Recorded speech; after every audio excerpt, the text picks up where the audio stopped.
finish around the rim. Was it something you saw, or was it a point of emphasis for you in general that you just wanted to get established like that? Yeah, I mean, they were collapsing a lot, so me getting to the rim, trying to draw fouls. I think Siakam ended up with 5. A lot of foul trouble on their side, but just being relentless, getting to the rim, attacking and trying to make plays. Thank you. Mike Luongo will have the next question. You can go ahead and unmute and ask your question, Mike. Thank you.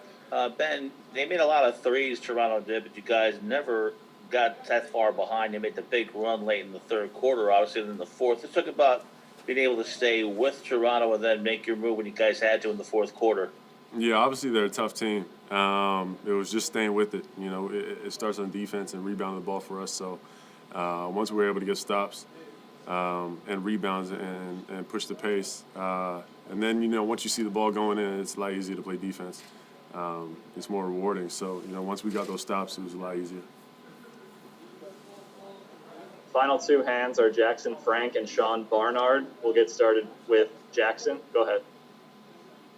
Hey, Ben, you know, through 4 games, you've guarded kind of an array of guys, Russell Westbrook, RJ Barrett, Pascal Siakam tonight. I'm curious, does your approach change at all with these different types of players and what their skill sets are at all defensively? You got to know personnel. You know, for me, when I go into a game, I look at who I'm guarding, you know, how they like to score, how they're effective for their team, and try to minimize that. I'm not sure what Siakam shot from the field. I think it was like 8 for 20-something, 23. But just making it tough on him. You know, he's a good player, so I just got to make it tough on whoever I'm guarding each night because I know typically I'm going to be guarding one of the best players. And all 3 of those guys, you know, are kind of guys who like to get downhill and whatnot. So some of that scouting report, you know, reading driving angles, you know, knowing where the counter moves are, stuff like that, is that kind of part of it too when you prepare for these matchups? Yeah, definitely. You just got to know, I mean, just being in the league and knowing, you know, guys' tendencies helps a lot. And just playing to that, trying to be a step ahead.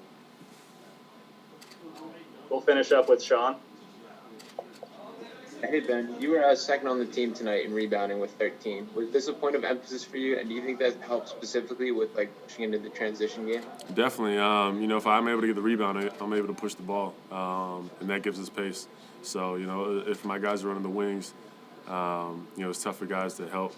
So it allows me to have my lanes and get to them and make plays. Thank you. Cool. Great. Thank you, Ben. Yes, sir.